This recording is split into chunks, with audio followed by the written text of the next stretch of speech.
वालेकुम everyone, welcome back to my YouTube channel. So today हम discuss करने जा रहे हैं part 2 of the practice questions for SST biochemistry test. So अगर तो आप एसएसटी बायोकेमिस्ट्री टेस्ट में अपियर होने जा रहे हो या आप किसी ऐसे एग्जाम की तैयारी कर रहे हो जिसमें साइंस का पोर्शन है, केमिस्ट्री एंड बायोलॉजी के क्वेश्चंस आ सकते हैं, तो आप बिल्कुल सही जगह पे हो। ये वीडियो आपको आगे जाके बहुत हेल्प करने वाली है। So let's start. First, we have some questions from chemistry, then we will discuss some questions from bio section. So, first question is, which of the following is electron deficient? इनमें से कौन सा compound जो है वो electron deficient है? अब electron deficient basically वो होता है जिसमें सेंट्रल एटम का जो ऑक्टेट होता है वो कंप्लीट नहीं होता। इट मींस उसके आउटर मोस्ट शेल में 8 इलेक्ट्रॉन्स कंप्लीट नहीं होते। तो अगर तो हम सबको देखें, boron, trifluoride, ethane, phosphine and सेलेन, तो इनमें से बोरॉन जो है, बोरॉन के आउटर मोस्ट शेल में इसके जो वैलेंस इलेक्ट्रॉन्स होते हैं वो 3 होते हैं। तो ये अपने 3 वैलेंस इलेक्ट्रॉन से क्या करता है, फ्लोराइड के साथ बॉन्ड बनाता है। अगर हम C2H6 को देखें तो कार्बन के आउटर मोस्ट जो इलेक्ट्रॉन्स होते हैं वो होते हैं 4, और एक कार्बन 3 हाइड्रोजन के साथ सिंगल बॉन्ड बनाता है, दूसरा कार्बन 3 हाइड्रोजन के साथ सिंगल बॉन्ड बनाता है। देन पीएच3 को अगर हम देखें तो फास्फोरस का जो वैलेंस इलेक्ट्रॉन्स होते हैं वो 5 होते हैं। उनमें से एक ये हाइड्रोजन के साथ बॉन्ड, 3 ये बॉन्ड ये हाइड्रोजन के साथ बनाता है, जबकि 2 उसके पास इलेक्ट्रॉन्स अभी भी बाकी रहते हैं। और सिलेन को अगर हम देखें तो सिलेन के आउटर मोस्ट इलेक्ट्रॉन्स भी 4 होते हैं, और उनमें से ये क्या करता है, हाइड्रोजन के साथ 4 बॉन्ड बनाता है। तो अगर तो हम देखें, इसमें सिलेन का ऑक्टेट कंप्लीट है, 8 इलेक्ट्रॉन्स हो गए, इसमें कार्बन एंड कार्बन का ऑक्टेट कंप्लीट हो गया। यहाँ पे जो है, अगर हम फास्फोरस को देखें तो 2 उसके अपने इलेक्ट्रॉन्स हैं, बाकी 6 जो उसने बॉन्ड बनाए उसके साथ, तो 8 इलेक्ट्रॉन्स इसके पास पूरे हैं। बाकी बोरॉन को अगर हम देखें तो बोरॉन के पास अपने 3 इलेक्ट्रॉन थे और 3 इलेक्ट्रॉन इसने फ्लोरीन के साथ शेयरिंग किए हैं, तो टोटल इलेक्ट्रॉन इसके पास कितने हो गए, 6। तो इसका ऑक्टेट कंप्लीट नहीं है। तो इन सब में से जो इलेक्ट्रॉन डेफिशिएंट होगा वो कौन सा होगा, वो होगा boron trifluoride. So option A is the correct answer here. Okay, then next we have, which of the following is triabasic acid? अब triabasic acid means acid की basicity 3 होनी चाहिए। तो कोई ऐसा एसिड जो एक आयोनाइजेबल हाइड्रोजन को डोनेट कर सके उसको हम मोनोबेसिक एसिड कहते हैं। ऐसा एसिड जिसके पास 2 रिप्लेसेबल हाइड्रोजन्स हों उसको हम डायबेसिक एसिड कहते हैं, और जिसके पास 3 आयोनाइजेबल हाइड्रोजन आयंस हों उसको हम ट्राइबेसिक एसिड कहते हैं। तो अगर इन सब में से हम देखें तो इनमें जो आपका जो फर्स्ट ऑप्शन है H3PO4, इसके पास जो है वो 3। अब ये सारे क्या हैं, बेसिकली ये सारे आपके पास जो है वो ऑक्सी एसिड्स हैं। तो इनकी जो बेसिसिटी बेसिकली डिपेंड करती है कि वो OH ग्रुप्स पे डिपेंड करती है। अगर हम H3PO4 को देखें तो इसके पास 3 OH ग्रुप्स होते हैं। H3PO3 के पास 2 OH ग्रुप्स होते हैं। अगर तो हम इनकी स्ट्रक्चर को डिटेल में देखेंगे, H3PO2 के पास एक OH ग्रुप होता है, जबकि H2PO2 कोई भी कॉमन एसिड नहीं है आपका, और इसके ये भी ट्राइबेसिक नहीं होता। तो ट्राइबेसिक यहाँ पे कौन सा हो गया, जिसके पास 3 OH ग्रुप्स होंगे, फास्फोरिक एसिड, ये आपका क्या हो जाएगा, ट्राइबेसिक एसिड हो जाएगा। So A is the correct answer here. Then next वो ये है क्वेश्चन फ्रॉम सब्लिमेशन। सब्लिमेशन के प्रोसेस में क्या होता है, बेसिकली जनरली तो क्या होता है, सॉलिड को जब हम हीट करते हैं तो क्या चीज़ बनती है, सॉलिड लिक्विड में कन्वर्ट होता है। लिक्विड को जब हम हीट करते हैं तो वो गैस में कन्वर्ट होता है। अब कुछ सॉलिड्स हमारे पास ऐसे होते हैं जिनको जैसे ही हम हीट करते हैं तो वो लिक्विड स्टेट में कन्वर्ट नहीं होते, वो डायरेक्ट किस स्टेट में कन्वर्ट होते हैं, गैसियस स्टेट में कन्वर्ट होते हैं।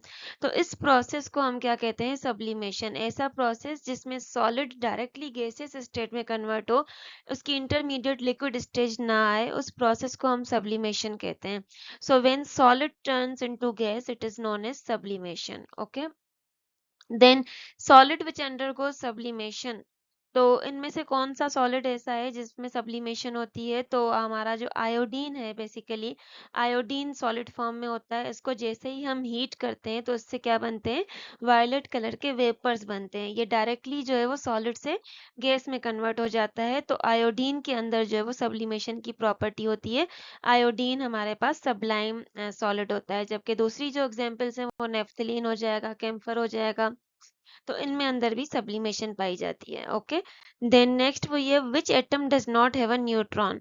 हमें पता है कि हमारे पास जितने भी एलिमेंट्स हैं, एलिमेंट्स के अंदर जो एटम्स होते हैं, एटम्स में प्रोटॉन्स, न्यूट्रॉन्स एंड इलेक्ट्रॉन्स पाए जाते हैं। लेकिन एक ऐसा वाहिद एलिमेंट है जिसके एटम के अंदर न्यूट्रॉन नहीं पाया जाता। वो कौन सा है? हाइड्रोजन है। अगर हम हाइड्रोजन को देखें तो हाइड्रोजन का एटॉमिक नंबर भी 1 है, एटॉमिक मास भी 1 है। ओके, इट मीन्स इसके पास एक ही इलेक्ट्रॉन है, एक प्रोटॉन है, जबकि इसके पास न्यूट्रॉन्स बिल्कुल जीरो हैं। तो उसके न्यूक्लियस में अगर हम देखेंगे तो उसके पास एक प्रोटॉन होगा और 0 न्यूट्रॉन्स होंगे। जब ये 1 प्लस 0 क्या हो जाएगा? 1 एटॉमिक मास इसका होगा। तो हाइड्रोजन एक ऐसा एटम है जिसके अंदर कोई भी न्यूट्रॉन नहीं होता। So C is the correct answer here. Question from biology section, शायद स्लाइड्स आगे पीछे हो गई होंगी, so no need to worry. Let's continue. Question हमारे पास है, the red blood cells originate in. Red blood cells जो होते हैं वो कहाँ प्रोड्यूस होते हैं बेसिकली? तो अगर हम बात करें रेड ब्लड सेल्स की, वाइट ब्लड सेल्स की या प्लेटिलेट्स की, ये सारे जो है वो हमारी बॉडी में बोन मेरो में प्रोड्यूस होते हैं। ओके, इन सब की जो प्रोडक्शन होती है बेसिकली वो बोन मेरो में होती है। और अगर हम आरबीसीज की बात करें तो रेड ब्लड सेल्स की जो फॉर्मेशन होती है उस प्रोसेस को हम कहते हैं एराथ्रोपोएसिस। ओके, वो प्रोसेस जिसके थ्रू रेड ब्लड सेल्स की फॉर्मेशन होती है। और रेड ब्लड सेल्स के अंदर क्या होता है? मोस्टली हेमोग्लोबिन होता है जो कि ऑक्सीजन कैरी करता है। और रेड ब्लड सेल्स का जो दूसरा नाम है, ये भी आपसे पूछा जा सकता है, इनको कहा जाता है erythrocytes. Okay, red blood cells are also known as erythrocytes. Red blood cells produce कहाँ पे होते हैं? बोन मेरो में। रेड ब्लड सेल्स की जो प्रोडक्शन का जो प्रोसेस है उसको एराथ्रोपेसिस कहते हैं। और रेड ब्लड सेल्स के अंदर क्या चीज होता है? हेमोग्लोबिन होता है जो कैरी करता है ऑक्सीजन को। Okay, so here the correct answer is D, bone marrow. Then next we have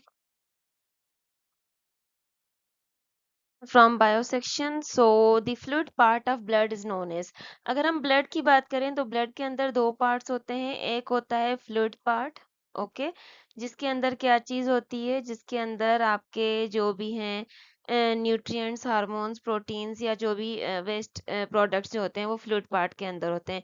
और दूसरा जो होता है वो ब्लड सेल्स होते हैं। ब्लड के अंदर दो पार्ट्स जो होते हैं, एक के अंदर फ्लूइड होता है, दूसरे के अंदर ब्लड सेल्स होते हैं। और ब्लड सेल्स में क्या चीज आ जाती है? RBC, WC and platelets. Okay, 55% of blood जो है वो फ्लूइड पार्ट होता है। और फ्लूइड पार्ट को क्या कहा जाता है? प्लाज्मा कहा जाता है। So A plasma is the correct answer here. Then next is, which of the following vitamin helps in blood clotting. इनमें से कौन सा विटामिन है जो ब्लड क्लॉटिंग में हेल्प करता है? तो विटामिन के जो है बेसिकली वो ब्लड क्लॉटिंग के प्रोसेस के लिए बहुत ज़्यादा ज़रूरी है। अगर हम बाकी के विटामिन्स को देखें तो विटामिन ए जो है वो विजन के लिए, स्किन के लिए लाजमी होता है। विटामिन सी जो है वो आप लोगों के इम्यूनिटी को बूस्ट करता है। जो भी वाउंड्स होते हैं, जो भी जख्म होते हैं उनको हील करता है। और हेल्दी गम्स को मेंटेन करने के लिए यूजफुल होता है। जबकि विटामिन डी जो है वो बोन्स एंड टीथ को स्ट्रॉन्ग रखने के काम आता है। जबकि vitamin K helps in blood clotting. Okay, then next वो ये, so now we are resuming the section of chemistry. Galvanized iron sheets are coated with. Iron sheets को जब भी हम आयरन या स्टील को जिंक की लेयर से कोट करते हैं तो उस प्रोसेस को हम कहते हैं गैल्वेनाइजेशन। क्यों करते हैं? ताकि वो रस्ट या कोरोजन से बच जाए। ओके, किसी भी आयरन या स्टील को रस्ट या कोरोजन से प्रोटेक्ट करने के लिए हम क्या करते हैं? उसको जिंक की शीट से के साथ कोट करते हैं। उस प्रोसेस को हम कहते हैं गैल्वेनाइजेशन। सो गैल्वेनाइजेशन या गैल्वेनाइज्ड आयरन शीट्स किस चीज से कोटेड होती हैं? जिंक से कोटेड होती हैं। जबकि कभी कभी हम टिन से कोटिंग करते हैं, उसको टिन प्लेटिंग कहा जाता है। और जो क्रोमियम से करते हैं उसको क्रोम प्लेटिंग कहा जाता है। देन जो हमारे पास आपका जो लेड है वो उसको लेड कोटिंग कहा जाता है। जबकि जिंक की कोटिंग को क्या कहा जाता है? गैल्वेनाइजेशन कहा जाता है। Then which of the following elements is not radioactive? इनमें से कौन सा एलिमेंट ऐसा है जो रेडियोएक्टिव नहीं है? अब सबसे पहले तो आपको ये पता होना चाहिए कि रेडियोएक्टिव एलिमेंट क्या होते हैं। ऐसे एलिमेंट्स जिनके अंदर से इनविजिबल रेडिएशंस इमिट आउट हों due to their unstable nuclei, वो रेडियोएक्टिव एलिमेंट्स होते हैं। अगर तो हम बात करें पीरियोडिक टेबल में कौन से एलिमेंट्स रेडियोएक्टिव हैं, कौन से एलिमेंट्स रेडियोएक्टिव नहीं हैं, तो वो सारे एलिमेंट्स जिनका एटॉमिक नंबर 82 से ज्यादा है, लेड से ऊपर जो भी आप लोगों के एलिमेंट्स हैं वो सारे आपके क्या हो जाएंगे? रेडियो एक्टिव एलिमेंट्स हो जाएंगे। जिरकोनियम रेडियो एक्टिव है, थोरियम रेडियो एक्टिव है, यूरेनियम रेडियो एक्टिव है, जबकि आपका प्लैटिनम जो है वो रेडियो एक्टिव नहीं है। सो यहाँ पे platinum is the correct answer. Okay, then next is existence of impurities blank the freezing point of water. अगर तो हमारे पास कोई वाटर है, उसके अंदर कोई इम्प्योरिटी है और उसको हम फ्रीज करते हैं तो उसका फ्रीजिंग पॉइंट इंक्रीज होगा, डिक्रीज होगा, कोई फर्क नहीं पड़ेगा, या क्या उस पर असर होगा? तो अगर हम सिंपली देखें, हमारे पास सिंपल जो प्योर वाटर है, अगर हम उसको फ्रीज करते हैं तो प्योर वाटर की जो फ्रीजिंग पॉइंट होती है वो 0 डिग्री होती है। लेकिन सपोज करें उस प्योर वाटर के अंदर कोई इम्प्योरिटी आ गई, हमने शुगर डाल दिया या सॉल्ट डाल दिया, तो क्या होगा? वो 0 डिग्री से कम टेम्परेचर पे फिर फ्रीज होगा। उसकी जो फ्रीजिंग पॉइंट है वो क्या हो जाएगी? डिक्रीज हो जाएगी। क्यों? ऐसा क्यों होता है? क्योंकि जैसे ही इम्प्योरिटीज आ जाएंगी तो अब प्योर वाटर तो हमारे पास रहा नहीं, वाटर के मॉलिक्यूल्स के बीच में क्या आ गए? दूसरे मॉलिक्यूल्स आ गए। अब ये क्या करेंगे? जो आइस क्रिस्टल्स 0 डिग्री पे बनने थे उनकी फॉर्मेशन को डिस्टर्ब करेंगे, जिसकी वजह से हमें उस वाटर को फ्रीज करने के लिए और ज्यादा टेम्परेचर चाहिए होगा, जो कि 0 डिग्री से लेस माइनस में चला जाएगा। तो जब भी कोई भी इम्प्योरिटी, कोई सॉल्यूट अगर हम प्योर वाटर में ऐड करेंगे तो उसकी फ्रीजिंग पॉइंट हमेशा क्या हो जाएगी? डिक्रीज हो जाएगी। और इस प्रोसेस को हम क्या कहते हैं? This process is known as depression in freezing point. Okay, किसी भी इम्प्योरिटी की वजह से किसी आपके वाटर की जो फ्रीजिंग पॉइंट है वो डिक्रीज हो जाए, उस प्रोसेस को हम डिप्रेशन ऑफ फ्रीजिंग पॉइंट कहते हैं। Okay, then next is as the number of proton increases the ionization energy। अगर तो किसी भी एटम में नंबर ऑफ प्रोटॉन्स इंक्रीज होते हैं तो आयोनाइजेशन एनर्जी इंक्रीज होगी, डिक्रीज होगी, या उस पर क्या फर्क पड़ेगा? तो सबसे पहले तो अगर हम आयोनाइजेशन एनर्जी को देखें तो आयोनाइजेशन एनर्जी क्या है? सपोज करें हमारे पास एक एलिमेंट है, अब इसके अंदर क्या है? न्यूक्लियस पे पॉजिटिव चार्ज है, आउटर मोस्ट शेल में क्या है? इलेक्ट्रॉन्स हैं। ओके, अब सपोज करें ये आपका वैलेंस इलेक्ट्रॉन है। अब क्या है? होता क्या है बेसिकली? इस वैलेंस इलेक्ट्रॉन को रिमूव करने के लिए जो एनर्जी रिक्वायर्ड होती है उसको हम कहते हैं ionization energy. Amount of energy required to remove an electron from a gaseous atom. तो अब होगा क्या? यहाँ पे न्यूक्लियस की पॉजिटिव चार्ज जितनी ज्यादा होगी, न्यूक्लियस इस इलेक्ट्रॉन को अपने तरफ बहुत तेजी से अपने तरफ अट्रैक्ट करके रखेगा, जिसकी वजह से यहाँ पे हमें ज्यादा से ज्यादा एनर्जी रिक्वायर्ड होगी इस इलेक्ट्रॉन को बाहर निकालने के लिए। तो अगर तो यहाँ पे नंबर ऑफ प्रोटॉन्स को हम इंक्रीज कर दें तो नंबर ऑफ प्रोटॉन्स के इंक्रीज करने से क्या होगा? इस न्यूक्लियस की जो न्यूक्लियर चार्ज है, पॉजिटिव चार्ज है, वो इंक्रीज होगी। और जितनी पॉजिटिव चार्ज इंक्रीज होगी ये न्यूक्लियस इलेक्ट्रॉन को अपनी तरफ खींचेगा, जिसकी वजह से हमें इस इलेक्ट्रॉन को रिमूव करने के लिए ज्यादा से ज्यादा एनर्जी देनी पड़ेगी। तो आयोनाइजेशन एनर्जी क्या होगी? ज्यादा हो जाएगी, हमें ज्यादा एनर्जी प्रोवाइड करनी पड़ेगी उस इलेक्ट्रॉन को रिमूव करने के लिए। तो अगर तो नंबर ऑफ प्रोटॉन्स को हम इंक्रीज करेंगे तो न्यूक्लियर चार्ज इंक्रीज होगा, न्यूक्लियर चार्ज इंक्रीज होगा तो आयोनाइजेशन एनर्जी इंक्रीज होगी। So B increase is the correct answer here.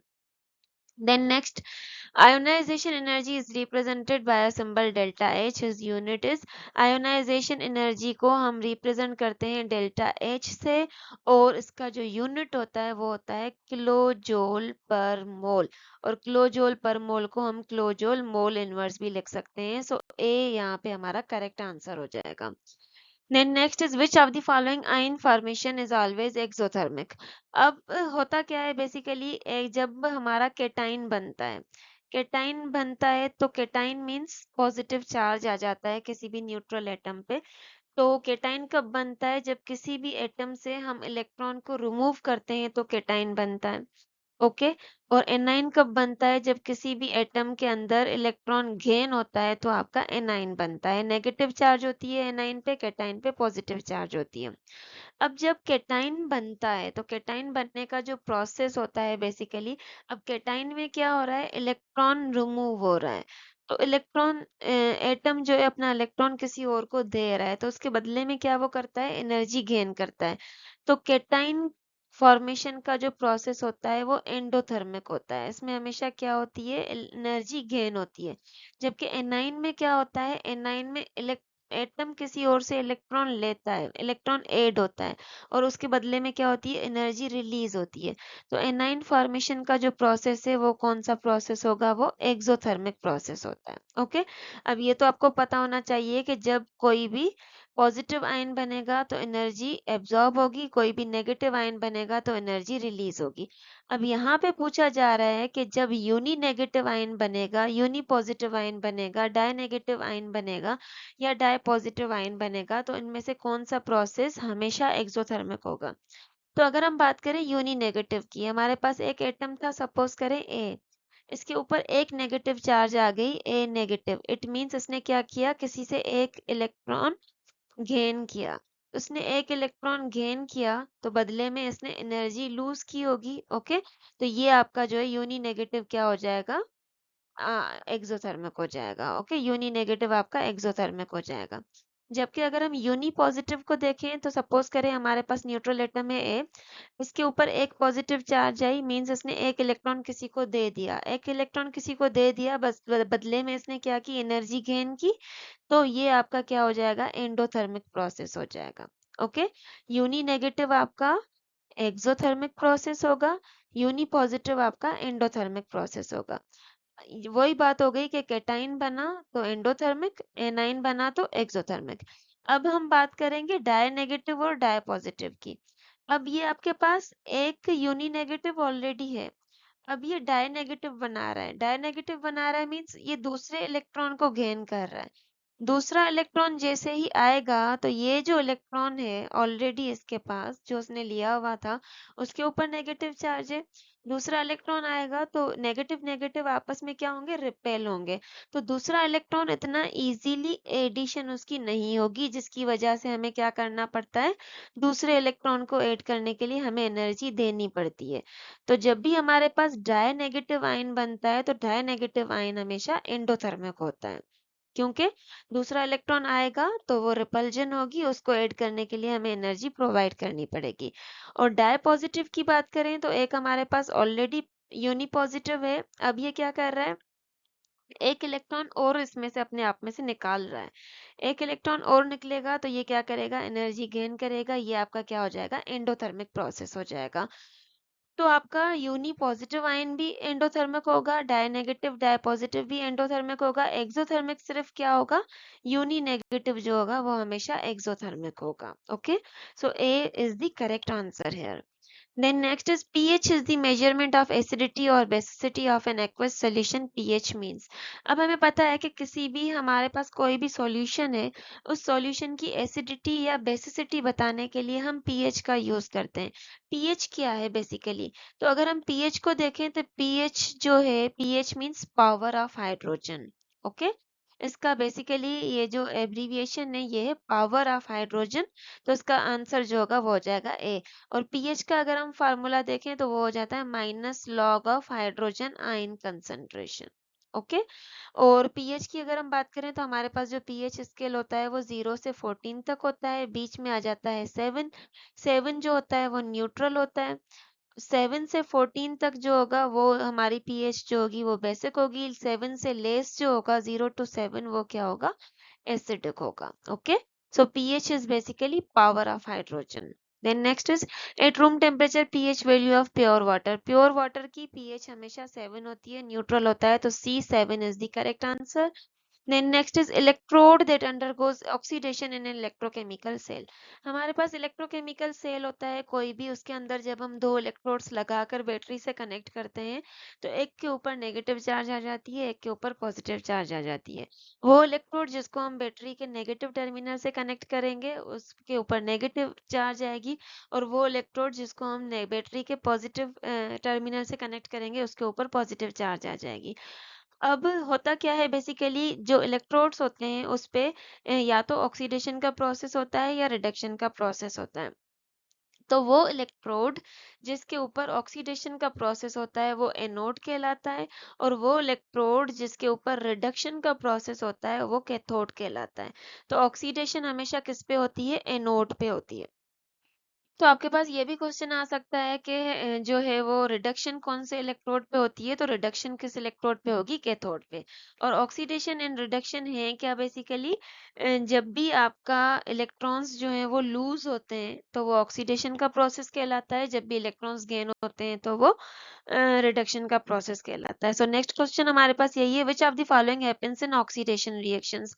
अब ऑक्सीडेशन प्रोसेस का मकसद है कि जब भी इलेक्ट्रॉन्स का लॉस हो, लॉस ऑफ इलेक्ट्रॉन होगा तो ऑक्सीडेशन होगी, गेन ऑफ इलेक्ट्रॉन होगा तो आपका रिडक्शन होगा। ओके, और उसके अलावा ऑक्सीजन के टर्म्स में अगर हम देखें, ऑक्सीजन का अगर गेन होगा, gain of oxygen is known as oxidation, और रिडक्शन इसका अपोजिट हो जाएगा, रिडक्शन में क्या होगा, आपका लॉस ऑफ ऑक्सीजन होगा। ओके, और हाइड्रोजन के टर्म्स में अगर हम देखें तो रिडक्शन में क्या होता है, गेन ऑफ हाइड्रोजन होता है, और ऑक्सीडेशन में क्या होता है, लॉस ऑफ हाइड्रोजन होता है।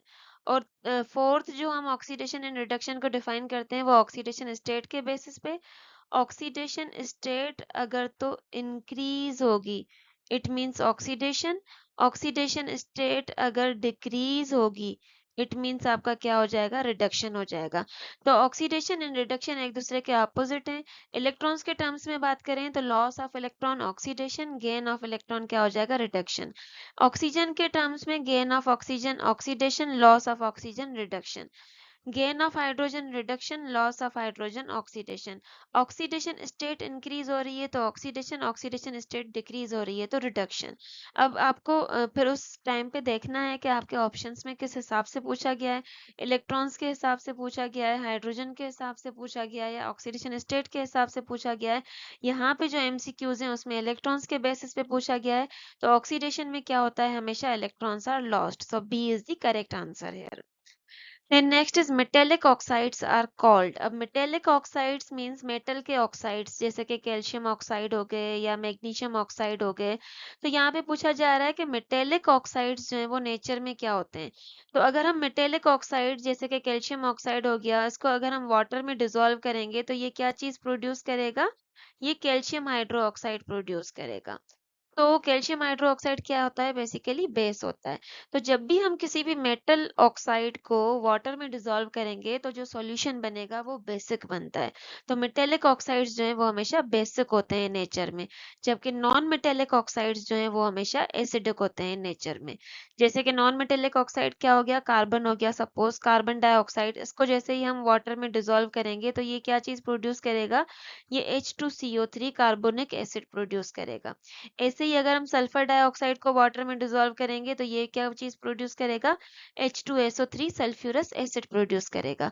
तो अगर तो हम मेटल के ऑक्साइड्स को वाटर में डिसॉल्व करेंगे तो जो सॉल्यूशन बनेगा वो बेसिक बनेगा। तो मेटलिक ऑक्साइड्स हमेशा बेसिक होते हैं नेचर में, जबकि हम नॉन मेटल के ऑक्साइड को वाटर में डिसॉल्व करेंगे तो जो सॉल्यूशन बनेगा वो हमेशा एसिडिक बनेगा। तो non metallic oxides are always acidic in nature. Then next is when water vapors are cooled, energy will be released and the gaseous state will convert into liquid water. This process is known as. अब होता क्या है, suppose करें liquid से जो है gaseous state जब बनता है तो उसको या तो हम वेपोराइजेशन कहेंगे, ओके, तो लेकिन इसका जो अपोजिट होता है, वेपर्स से जब दोबारा वो लिक्विड फॉर्म में कन्वर्ट होता है, तो उस प्रोसेस को, उसमें क्या होता है, एनर्जी रिलीज होती है और उस प्रोसेस को बेसिकली हम कंडेंसेशन कहते हैं। ये कंडेंसेशन क्या है? बेसिकली वेपोराइजेशन का अपोजिट है। So D is condensation is the correct answer here. Then next is which statement is incorrect about chemical reactions? इनमें से chemical reactions के बारे में कौन सी statement गलत है? Chemical reactions produce new substances, तो yes, ये सही statement है। Chemical reactions जब भी होते हैं या तो energy absorb होती है या emit होती है, तो ये भी सही है। Chemical reaction may be fast, moderate और slow, ये भी सही है। States of matter does not change during chemical reaction, ये statement आपकी गलत है। अब यहाँ पे हम जब भी कोई भी केमिकल रिएक्शन परफॉर्म कर रहे हैं, अगर तो हम किसी भी कोई भी चीज़ सॉलिड में ले रहे हैं या लिक्विड में ले रहे हैं, तो लाजमी नहीं है कि प्रोडक्ट भी हमारी उसी स्टेट में बने। स्टेट चेंज हो सकती है, सॉलिड से गैस, लिक्विड से गैस या सॉलिड से लिक्विड में कन्वर्ट हो सकती है, तो स्टेट ऑफ मैटर चेंज होती है। तो ये वाली स्टेटमेंट आपकी क्या हो जाएगी? इनकरेक्ट हो जाएगी और ये आंसर आपका करेक्ट आंसर हो जाएगा। Okay, next is which one among the following is not a chemical change? इनमें से कौन सा चेंज जो है वो केमिकल चेंज नहीं है? अब हमारे पास दो तरह के चेंजेस होते हैं, एक फिजिकल चेंज होता है और एक केमिकल चेंज होता है। फिजिकल चेंज जैसे सपोज हमने जो है वो पानी को फ्रीज किया और वो आइस बन गया, या आइस को हमने मेल्ट किया, वो पानी बन गया। अब इसमें कोई नया सब्सटेंस नहीं प्रोड्यूस हो रहा है, इसमें सिर्फ क्या हो रहा है, स्टेट चेंज हो रहा है, तो इसको हम कहेंगे फिजिकल चेंज। जबकि केमिकल चेंज में क्या होता है, जैसे कि हमने सपोज करें, हमने कोल को जलाया, तो उसके प्रोडक्ट में क्या बचा? कुछ भी नहीं बचा उसमें। उसकी प्रोडक्ट में दूसरे न्यू सब्सटेंसेस प्रोड्यूस हुए, कार्बन डाइऑक्साइड प्रोड्यूस हुआ, a lot of amount of energy produce हुई, तो उसको हम केमिकल चेंज कहेंगे। ऐसा चेंज जिसमें कोई भी न्यू सब्सटेंस बने वो केमिकल चेंज होगा, जिसमें कोई भी न्यू सब्सटेंस ना बने वो फिजिकल चेंज होगा। तो बर्निंग ऑफ कोल जो है वो केमिकल चेंज होता है। रस्टिंग ऑफ आयरन में भी जो है वो आयरन ऑक्साइड नया सब्सटेंस बनता है, तो ये भी केमिकल चेंज होता है। फोटोसिंथेसिस भी केमिकल चेंज होता है, इसके रिजल्ट में भी आपका जो है वो ग्लूकोज और ऑक्सीजन वगैरह प्रोड्यूस हो रहे होते हैं। जबकि मेल्टिंग ऑफ आइस जो है, इसमें सिर्फ और सिर्फ स्टेट चेंज हो रही है, तो ये केमिकल चेंज नहीं है, ये आपका फिजिकल चेंज होगा। Then next is which of the following species exhibit diamagnetism? इनमें से किसके अंदर डायमैग्नेटिज्म की प्रॉपर्टी पाई जाती है? तो हमारे पास दो टर्म्स होती हैं, एक पैरामैग्नेटिक और एक डायमैग्नेटिक, और ये दोनों हमें मॉलिक्यूलर ऑर्बिटल थ्योरी से पता चलती हैं। डायमैग्नेटिक वो होता है जिसमें सारे इलेक्ट्रॉन्स जो हैं वो पेयर्ड हों, जबकि पैरामैग्नेटिक वो होता है जिसमें एक या दो इलेक्ट्रॉन्स अनपेयर्ड हो। ओके, तो अगर तो अनपेयर्ड इलेक्ट्रॉन्स पाए जाएंगे किसी में तो वो पैरामैग्नेटिक होगा, और अगर तो सारे इलेक्ट्रॉन्स जो है वो पेयर्ड पाए जाएंगे तो वो आपका डायमैग्नेटिक होगा। अब इनमें से अगर हम देखें सपोज NO, तो NO के पास टोटल इलेक्ट्रॉन्स कितने होते हैं? 15 इलेक्ट्रॉन्स होंगे, 8 ऑक्सीजन के, 7 नाइट्रोजन के, और तो उसके पास अनपेयर्ड इलेक्ट्रॉन्स कितने होते हैं? एक अनपेयर्ड इलेक्ट्रॉन होता है। जबकि O2-2 को देखें तो ऑक्सीजन के कितने इलेक्ट्रॉन्स होते हैं? 8 इलेक्ट्रॉन्स होते हैं, तो दो ऑक्सीजन के 16 इलेक्ट्रॉन्स हो गए, जबकि दो उसने गेन किए, तो टोटल इलेक्ट्रॉन्स इनके पास कितने हुए? 18। और इनके पास 18 में से अनपेयर्ड इलेक्ट्रॉन्स कितने होते हैं? According to molecular orbital diagram कोई भी अनपेयर्ड इलेक्ट्रॉन नहीं होता। O2 में टोटल इलेक्ट्रॉन्स कितने होंगे? 16 होंगे, और इनके पास दो अनपेयर्ड इलेक्ट्रॉन होते हैं according to molecular orbital diagram. जबकि O2+2 it means 16, O2 plus, O2 plus it means 16 में से एक गया, तो इसके पास टोटल इलेक्ट्रॉन्स कितने हुए? 15, और इसके पास एक अनपेयर्ड इलेक्ट्रॉन होता है। अब NO के पास एक अनपेयर्ड इलेक्ट्रॉन होता है, O2 के पास दो अनपेयर्ड इलेक्ट्रॉन होते हैं, O2 प्लस के पास एक अनपेयर्ड इलेक्ट्रॉन होता है, जबकि O2-2 के पास कोई भी अनपेयर्ड इलेक्ट्रॉन नहीं होता। इस वजह से ये क्या कहलाएगा? डायमैग्नेटिक कहलाएगा। तो ये हमें बेसिकली मॉलिक्यूलर ऑर्बिटल थ्योरी और मॉलिक्यूलर ऑर्बिटल डायग्राम के थ्रू पता चलता है। Then next is which of the following is metalloid? अब मेटेलॉइड हमें पता है कि मेटेलॉइड को सेमी मेटल भी कहा जाता है। इनके अंदर मेटल एंड नॉन मेटल दोनों की प्रॉपर्टीज पाई जाती हैं। हमारे पास टोटल जो है वो 6 मेटेलॉइड्स होते हैं, एक boron, silicon, germanium, arsenic, antimony and tellurium. ये हमारे पास मेटेलॉइड्स होते हैं, इनको आप लोगों ने याद रखना है। अब इनमें से कौन सा ऑप्शन है जो कि मेटेलॉइड है, तो वो हो जाएगा आपका antimony S B antimony is the correct answer here. Okay, then next we have some questions from bio section. Krebs cycle occurs in, अब Krebs cycle जिसको हम citric acid cycle भी कहते हैं, तो ये भी आपको पता होना चाहिए, ये भी अक्सर एमसीक्यूज में पूछा जा सकता है। सिट्रिक एसिड साइकिल या टीसीए साइकिल कहा जाता है इसको। ये है क्या, बेसिकली सेल्यूलर रेस्पिरेशन की सेकंड स्टेज है, और ये कहाँ पे होती है, ये यूकैरियोटिक सेल्स में माइटोकॉन्ड्रियल मैट्रिक्स में ये प्रोसेस होता है। So C mitochondrial matrix is the correct answer. Then how many number of chromosomes are present in human beings? Human beings के अंदर टोटल 46 क्रोमोसोम्स होते हैं। अगर हम पेयर्स देखें तो 23 पेयर्स होते हैं, तो यहाँ पे नंबर पूछा गया है तो 46 होगा। B 46 is the correct answer. Then next is what is the function of helicase enzyme? अब हेलिकेज एंजाइम जो है वो बेसिकली क्या करता है, जैसे हमारे पास डीएनए है, डीएनए के स्ट्रैंड्स होते हैं, ओके।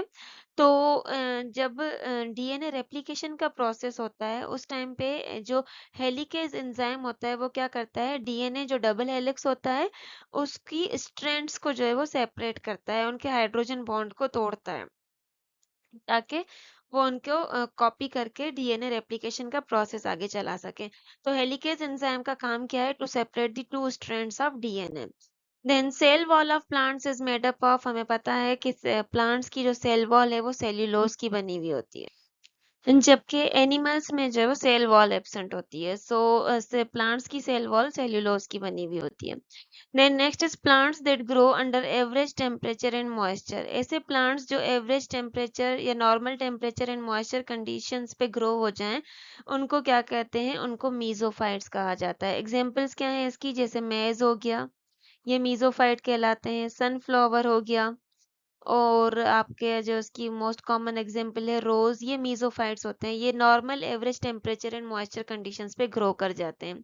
जबकि अगर हम बाकी के ऑप्शंस को देखें तो हेलोफाइट्स जो होते हैं इनको जो सॉल्टी सॉइल चाहिए होता है, और हाइड्रोफाइट्स जो होते हैं इनको वाटर या वेट कंडीशंस चाहिए होती हैं, और अगर हम जीरोफाइट्स को देखें तो इनको जो है वो ड्राई या डिजर्ट कंडीशंस चाहिए होती हैं ग्रो करने के लिए। तो मीजोफाइट्स ऐसे प्लांट्स हैं जो बिल्कुल normal temperature and moisture conditions पे ग्रो कर जाते हैं। Then next is in plants the exchange of gases occurs through. अब प्लांट्स में जो है वो प्लांट्स के जो लीव्स होते हैं उनके ऊपर छोटी छोटी टाइनी ओपनिंग्स होते हैं जिनको हम स्टोमेटा कहते हैं, और इसका सिंगुलर क्या होता है, इसका सिंगुलर होता है स्टोमा। तो इनके थ्रू जो है वो प्लांट्स में गैसेस का एक्सचेंज होता है। तो प्लांट्स के अंदर exchange of gases occurs through stomata, और ये कहाँ प्रेजेंट होते हैं, लीव्स पे प्रेजेंट होते हैं। Then part of plant that contain ovules. अब प्लांट का वो कौन सा पार्ट है जिसमें ओव्यूल होते हैं, तो बेसिकली अगर हम देखें तो एक हमारे पास फ्लावर का फीमेल रिप्रोडक्टिव पार्ट होता है, और एक हमारे पास फ्लावर का मेल रिप्रोडक्टिव पार्ट होता है। फीमेल रिप्रोडक्टिव पार्ट को पिस्टल कहते हैं हम, जबकि जो हमारा मेल रिप्रोडक्टिव पार्ट होता है उसको स्टेमन कहा जाता है। पिस्टिल के अंदर 3 पार्ट्स होते हैं, स्टिग्मा, स्टाइल एंड ओवरी। स्टेमन के 2 पार्ट्स होते हैं, एंथर एंड फ्लामेंट। अब ओव्यूल्स की बात यहाँ पे पूछी गई है, तो ओव्यूल्स बेसिकली पिस्टिल के अंदर जो ओवरी होती है उसमें पाए जाते हैं। अब ये हमारे पास एक पिक्चर है पिस्टिल की, ये फीमेल रिप्रोडक्टिव पार्ट है। इसके 3 पार्ट्स होते हैं, स्टिग्मा ये ऊपर वाला स्टिकी पोर्शन, देन ये स्टाइल ये जो ट्यूबुलर पोर्शन है, देन यहाँ पे नीचे जो बल्ब लाइक जो है वो ओवरी। ओवरी के अंदर ओव्यूल्स होते हैं, तो यहाँ पे पूछा जा रहा है कि वो कौन सा पार्ट है जिसके अंदर ओव्यूल्स होते हैं, तो ओव्यूल्स बेसिकली ओवरीज में पाए जाते हैं। ओवरीज कहाँ पे होती हैं, पिस्टल में होती हैं। So C ovary is the correct answer. Then next is which component of the body works as an energy storage device. Body के अंदर जब एनर्जी बहुत ज्यादा बढ़ जाती है, एक्स्ट्रा एनर्जी जब आ जाती है, तो वो बॉडी जो है वो उसको as a fat adipose tissues में स्टोर करता है, और जब फिर बॉडी को नीड पड़ती है एनर्जी की ड्यूरिंग फास्टिंग या ड्यूरिंग एक्सरसाइज, तो ये फैट्स ब्रेक डाउन होके क्या करते हैं, एनर्जी रिलीज करते हैं। तो बेसिकली बॉडी का वो कंपोनेंट जो एनर्जी स्टोरेज डिवाइस के तौर पे काम करता है वो फैट होता है। A fat is the correct answer. Then next is genetic material within larger thread-like structure chromosome is called. जो क्रोमोसोम्स होते हैं थ्रेड लाइक स्ट्रक्चर क्रोमोसोम्स की, उनके अंदर जो जेनेटिक मटेरियल पाया जाता है उसको क्या कहते हैं? उसको बेसिकली डीएनए कहा जाता है। तो क्रोमोसोम्स जो हैं वो लार्ज थ्रेड लाइक स्ट्रक्चर्स होते हैं न्यूक्लियस में, और ये डीएनए के बने हुए होते हैं। सो करेक्ट आंसर क्या होगा? ये हो जाएगा genetic material within larger thread-like structure chromosomes is called DNA, deoxyribonucleic acid. Then which of the following does not contain cell wall? अब हमें पता है कि सेल वॉल जो है वो एनिमल्स में नहीं होती, प्लांट्स में होती है। तो अगर हम यहाँ पे डिफरेंट ऑप्शंस को देखें तो फंजाई के अंदर सेल वॉल होती है, और वो किस चीज़ की बनी हुई होती है? चाइटिन की बनी हुई होती है। एल्जाई की अगर हम बात करें तो एल्जाई में भी सेल वॉल होती है, और वो सेल्यूलोज की बनी हुई होती है। जबकि अगर हम बैक्टीरिया की बात करें तो बैक्टीरिया में भी सेल वॉल होती है, और वो पेप्टिडोग्लाइकन की बनी हुई होती है। जबकि एमोबा जो है आपका, वो एनिमल लाइक ऑर्गेनिज्म होता है, प्रोटोजोआन होता है, इसके अंदर सेल वॉल नहीं होती। तो C amoeba is the correct answer. Then which system is responsible to communicate and coordinate for the body functions? तो जो नर्वस सिस्टम है हमारा, ये communication between different parts of body के लिए रिस्पॉन्सिबल होता है। बॉडी की जो भी कोऑर्डिनेशन होती है, जो भी बॉडी के फंक्शंस होते हैं, जैसे कि मूवमेंट हो गई, सेंसेशन हो गई, या एक जगह से दूसरी जगह ब्रेन के थ्रू, नर्व्स के थ्रू सिग्नल्स पहुंचाने का जो काम होता है वो नर्वस सिस्टम के थ्रू होता है। तो ओवरऑल जो कम्युनिकेशन एंड कोऑर्डिनेशन का जो काम होता है वो किसके थ्रू होता है? वो नर्वस सिस्टम के थ्रू होता है। B nervous system is the correct answer. Then next is deoxyribonucleic acid is abbreviated as DNA. DNA का फुल फॉर्म डीऑक्सीराइबोन्यूक्लिक एसिड, जबकि आरएनए का फुल फॉर्म राइबोन्यूक्लिक एसिड। ये भी आ सकता है आपके पास एग्जाम में। Then next is digestion alone refers to very specific answer. Digestion जो है, सिर्फ और सिर्फ डाइजेशन, इसको स्पेसिफिकली हम कैसे डिफाइन करेंगे? तो बेसिकली डाइजेशन में क्या होता है? डाइजेशन में और कुछ भी नहीं होता। डाइजेशन उस प्रोसेस का नाम है जिसमें आपका जो फूड है, कॉम्प्लेक्स फूड है, उसका ब्रेकडाउन हो और वो सिंपलर सब्सटेंसेस में टूटे, जो सॉल्युबल फॉर्म में टूटे, उसको हम बेसिकली कहते हैं डाइजेशन। तो केमिकल या mechanical breakdown of food is basically known as digestion. ये डाइजेशन की सिंपल डेफिनेशन हो जाएगी।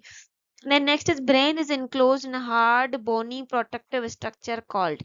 brain जो है हमारा बॉडी का, उसके सराउंडिंग में एक हार्ड सख्त किस्म का बोनी प्रोटेक्टिव स्ट्रक्चर होता है। उसको क्या कहते हैं? उसको कहते हैं हम क्रेनियम। वैसे ब्रेन किस चीज के अंदर होता है? स्कल के अंदर होता है, और स्कल का जो अपर पार्ट होता है उसको हम क्रेनियम कहते हैं। So A cranium is the correct answer. Then next is renal arteries transport blood to. renal artery जो है बेसिकली क्या करती है? renal artery क्या करती है? जो भी अनफिल्टर्ड ब्लड होता है बॉडी का, वो किडनीज को पहुंचाती है। जहाँ पे किडनीज क्या करती हैं? उसको फिल्टर करने का काम करती हैं। तो बेसिकली रेनल आर्टरीज जो ब्लड ट्रांसपोर्ट करती हैं, किसको? किडनीज को ब्लड ट्रांसपोर्ट करती हैं। C kidneys is the correct answer. Then next is infants children should be immunized with BCG basal calmette guerin vaccine against. अब बच्चों को जो है वो बर्थ के टाइम पे या सून आफ्टर बर्थ जो है वो BCG वैक्सीन लगाई जाती है। क्यों? क्योंकि उनको जो है वो जो टीबी की जो डिजीज है, टीबी की डिजीज से रोकने के लिए जो वैक्सीन लगाई जाती है वो BCG वैक्सीन होती है, और ये मोस्टली बर्थ के टाइम पे लगाई जाती है। तो ए ट्यूबरक्यूलोसिस। तो BCG वैक्सीन जो है वो ट्यूबरक्यूलोसिस के लिए यूज़ होती है, जबकि मलेरिया के लिए कोई वैक्सीन यूज़ नहीं होती, उसके लिए मेडिसिन्स यूज़ होती हैं। अगर हम मीज़ल्स की बात करें तो मीज़ल्स के लिए जो है वो MR वैक्सीन यूज़ होती है, और टाइफॉइड के लिए टाइफॉइड वैक्सीन यूज़ होती है। तो यहाँ पे हमारा करेक्ट आंसर होगा A tuberculosis. Then next is in bacteria the inheritance material is present in. अब बैक्टीरियाज जो हैं बेसिकली वो प्रोकैरियोटिक सेल्स होते हैं जिनके अंदर कोई ट्रू न्यूक्लियस नहीं होता।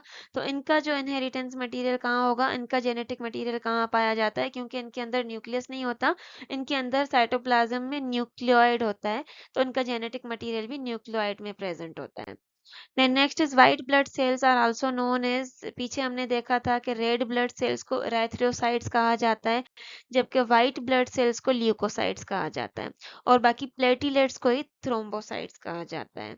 और ये करते क्या है white blood cells? The function of white blood cell is to fight infections, जो भी हमारे बॉडी में जो इन्फेक्शंस वगैरह होते हैं थ्रू बैक्टीरियाज, वायरस और हार्मफुल माइक्रो ऑर्गेनिजम्स, ये उनके थ्रू उनके अगेंस्ट जो है वो डिफेंस का काम करते हैं। तो basically white blood cells body में क्या करते हैं, डिफेंस का काम करते हैं, they fight infection. Then white blood cells produce कहाँ पे होते हैं, तो अभी हमने देखा कि जो रेड ब्लड सेल्स या व्हाइट ब्लड सेल्स ये सारे कहाँ प्रोड्यूस होते हैं, बोन मैरो में प्रोड्यूस होते हैं। So C bone marrow is the correct answer.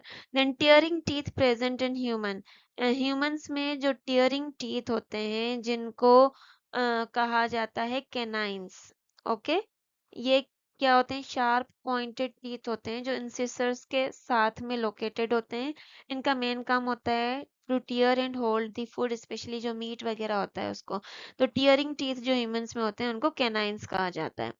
Then next is which of the following does not contain enzymes but is useful for digestion, इनमें से कौन सा ऐसा है जिसके अंदर एंजाइम नहीं होता लेकिन फिर भी वो डाइजेशन में हेल्प करता है। तो बाइल जो है, जो लिवर सीक्रेट करता है बाइल को, इसके अंदर कोई भी एंजाइम नहीं होता, ये गाल ब्लैडर में स्टोर होता है और ये फैट्स की जो है वो डाइजेशन में हेल्प करता है। तो बाइल के अंदर कोई भी डाइजेस्टिव एंजाइम नहीं होता लेकिन वो डाइजेशन में हेल्प करता है। Next is work of pituitary gland in human body. Pituitary gland जिसको मास्टर ग्लैंड कहा जाता है ह्यूमन बॉडी का, ये एक स्मॉल पी साइज्ड ग्लैंड होता है जो कि बेस ऑफ द ब्रेन पे प्रेजेंट होता है। और ये क्या करता है बेसिकली, ये जो है वो डिफरेंट हार्मोन ग्लैंड्स को जो है वो डिफरेंट हार्मोन्स को सीक्रेट करता है और जो भी ग्रोथ रिप्रोडक्शन होती है या दूसरे बॉडी के फंक्शंस होते हैं उनको कंट्रोल करता है। तो ये बेसिकली क्या करता है, बाकी के जो भी हार्मोन ग्लैंड्स हैं उनको कंट्रोल करता है और उसको मास्टर ग्लैंड कहा जाता है। सो जो इसका आंसर होगा वो होगा it control several other hormone glands. Then next is which one of the following disease is related or caused as a harmful effect of burning fuel? अब जैसे ही कोई फ्यूल बर्न होती है, जैसे कि वुड को बर्न किया हमने या कोल को बर्न किया या कोई भी फॉसिल फ्यूल जिसको हमने बर्न किया, तो उसमें से क्या रिलीज होता है, स्मोक और बहुत सारी हार्मफुल गैसेस रिलीज होती हैं। और उसकी वजह से क्या होता है, ये पॉल्यूटेंट्स जो है वो हमारे रिस्पायरेटरी सिस्टम को इरिटेट करते हैं जिसकी वजह से रिस्पायरेटरी डिजीज होती है। और जो कौन सी डिजीज होती है रिस्पायरेटरी, वो एस्थमा। तो एस्थमा जो है वो बेसिकली एस्थमा की डिजीज जो है वो रिस्पायरेटरी डिजीज होती है। और जब भी बर्निंग फ्यूल के रिजल्ट में कोई भी डिजीज होगी वो रिस्पायरेटरी डिजीज होती है। So D asthma is the correct answer. Then next is which of the following have thick muscular walls?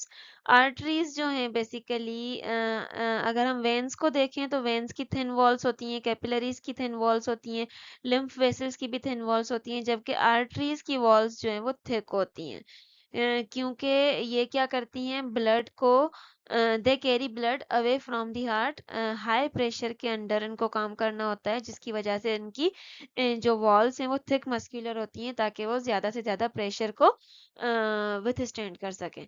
So thank you very much, मिलते हैं हम अपनी अगली वीडियो में। अगर तो आप का कोई भी सजेशन हो, कोई भी कमेंट हो, तो आप नीचे कमेंट बॉक्स में कमेंट कर सकते हैं।